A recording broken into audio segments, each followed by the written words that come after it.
हरिओम, नमो नमः। मैं आचार्य दिव्येश्वर शास्त्री कक्षा 10वीं की पहल क्रमांक 5वां को लेकर के आज आपके सामने उपस्थित हूँ। छात्र छात्राओं, आपको इन प्रश्नों के उत्तर ढूंढने में किसी प्रकार की परेशानी न हो, इस आशय से कक्षा 10वीं की पहल क्रमांक 5 का हल प्रश्न उत्तरों को मैं बताने का प्रयास कर रहा हूँ। जो प्रश्न हैं उन प्रश्नों के हल आज आपको बताने जा रहे हैं। आइए ध्यान से सुने उस प्रश्नों को और उनके उत्तरों को और देख करके उसको नोट करेंगे। सबसे पहला प्रश्न है कि सुभाषितानि पाठात् वृक्षाणां महत्वम् इत्यस्मिन् विषये कांचित् द्वौ श्लोको लिखत। सुभाषितानि पाठ को लेकर के कोई 2 श्लोक लिखना है, उसमें वृक्षों का महत्व बताना है।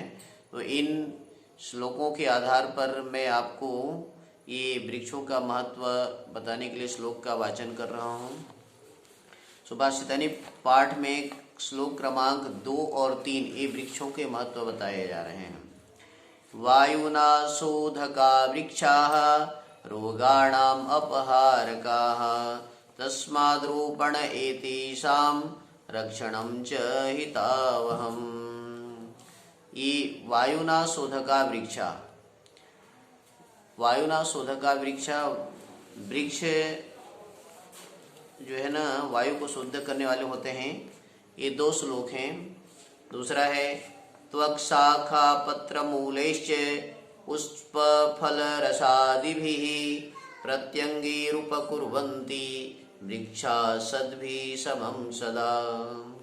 प्रश्न क्रमांक 1 का उत्तर में आपको श्लोक क्रमांक 2 और श्लोक क्रमांक 3 को लिखना है। ये 2 श्लोक वृक्षों की महत्व को बतला रहे हैं।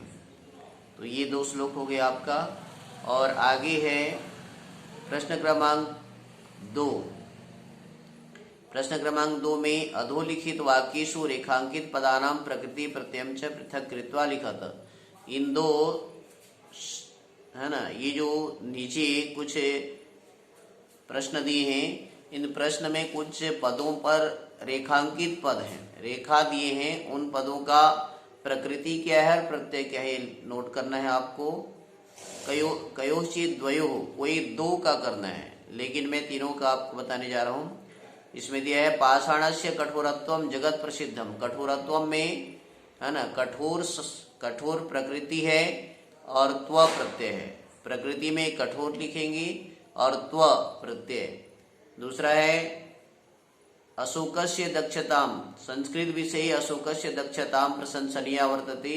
तो यहाँ पर दक्षताम में रेखांकित पद है दक्ष धन तल प्रत्यय, है ना। दक्ष प्रकृति है, एक तरफ दक्ष प्रकृति लिखेंगे, दूसरी तरफ तल प्रत्यय लिखेंगे।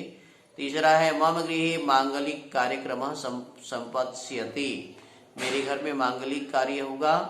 तो इसमें मांगलिक मंगल शब्द से ठक प्रत्यय, मंगल शब्द और ठक प्रत्यय, इन तीनों रेखांकित पदों में से कोई 2 लिखना है आपको, जो पसंद आता है।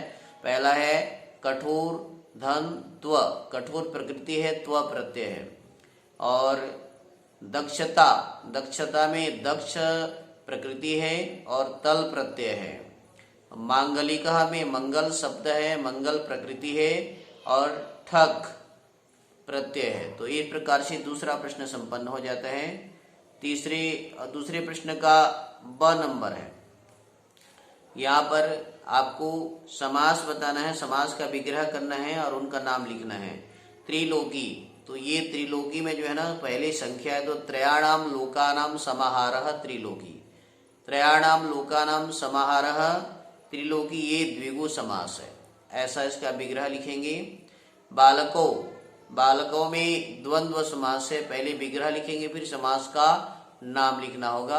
बालक, बालकश्च बालकश्च बालको, इस प्रकार से आप इसमें द्वंद्व समास लिखेंगे। और चंद्र शेखरः, चंद्रः शेखरी यस्य सः चंद्रशेखरः, बहुव्रीहि समास है। चंद्रः शेखरी यस्य सः चंद्रशेखरः, ये बहुव्रीहि समास है। तो इस प्रश्न में कहा गया था ब में समास विग्रह करके तेषाम नामानि लिखत। समास विग्रह कर उनका नाम लिखना है। फिर एक बार आपको दोहरा रहा हूं। त्रिलोकी, त्रयाणाम लोकानाम समाहारः, है ना। त्रिलोकी, तो इसमें संख्या पूर्व द्विगु समास है। संख्या पूर्व होने कारण से बालकश्च बालकश्च, यहाँ पर बालको बनेगा, ये द्वंद्व समास है, च का प्रयोग हुआ है।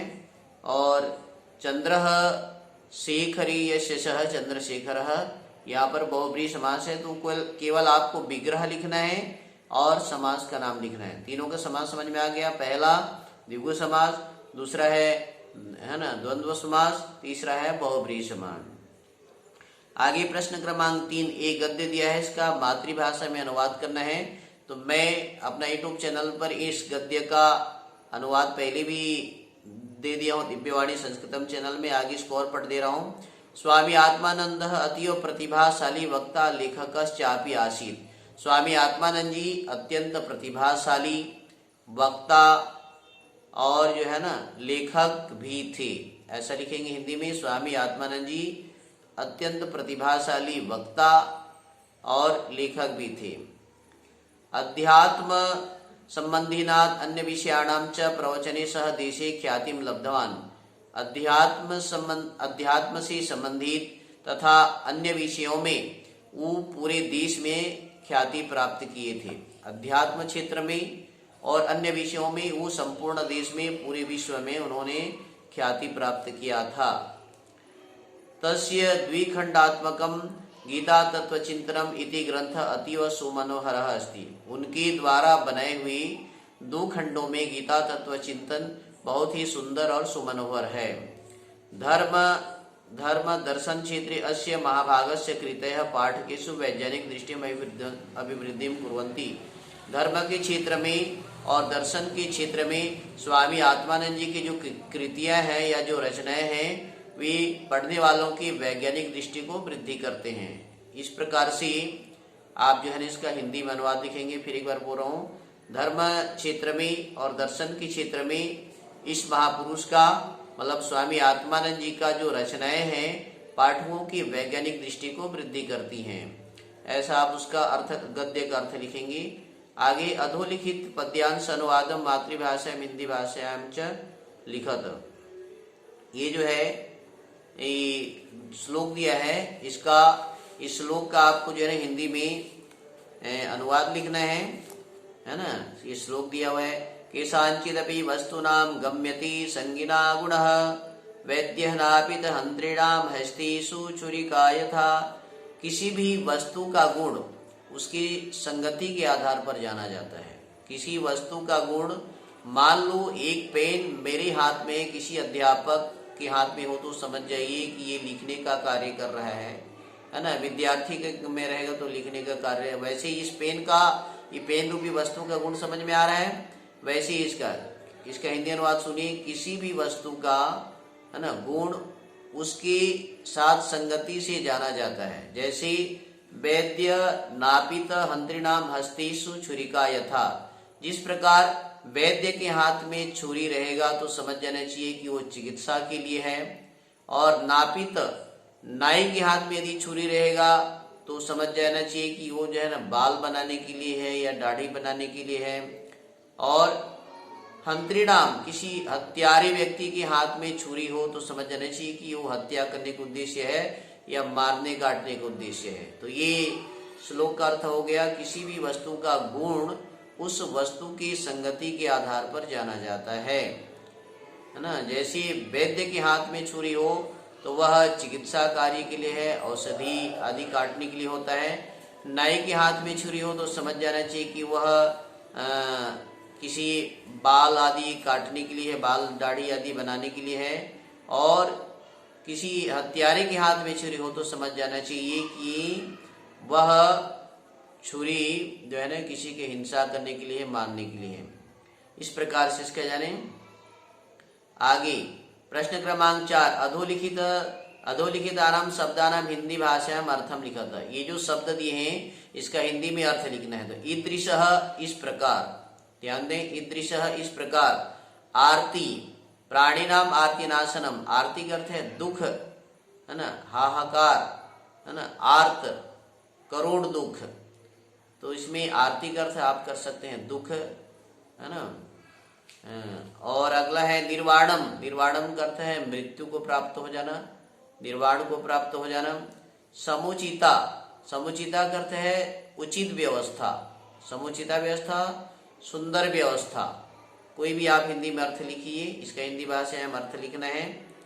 और अगला ब में है प्रश्न क्रमांक 4 का, अधोलिखितानाम पदानाम धातु लकार पुरुष वचनानि लिखित, इनकी आपको धातु बताना है। वर्तती में वृत धातु है, लकार है, लट लकार है, पुरुष है, प्रथम पुरुष है, वचन है एक वचन, है ना। वर्तती वृत धातु, लट लकार, प्रथम पुरुष एक वचन।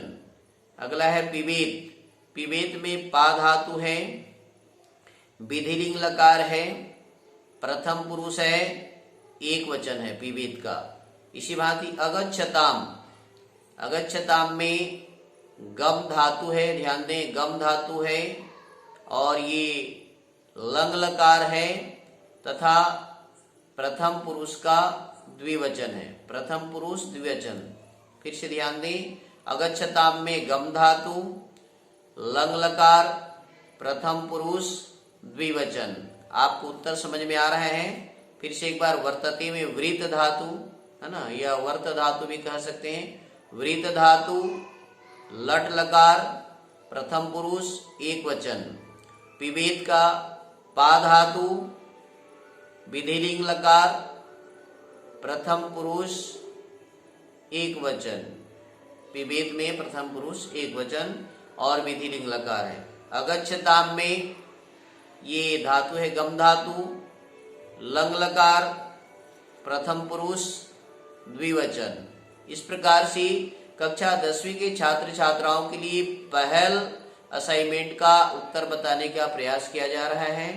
आप शीघ्र ही इसको नोट करें और आगे ये मेरा उद्देश्य है दिव्यवाणी संस्कृतम चैनल के माध्यम से इसका उत्तर बताने का।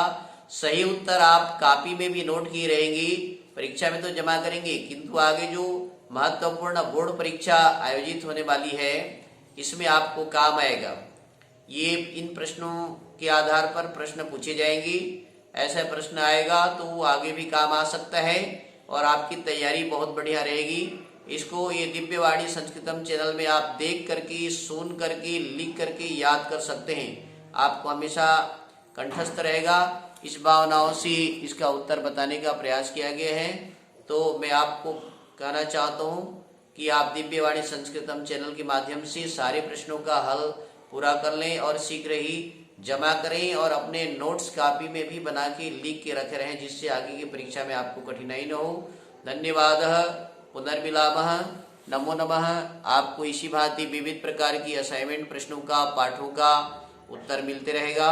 मैं आप सबकी सेवा में सतत संलग्न रहूँगा और पुनः पुनः आप सबको धन्यवाद देते हुए अपने वाणी को विराम की ओर ले चलूँगा और कहना चाहूँगा, जयतु संस्कृतम, जयतु भारतम। धन्यवाद।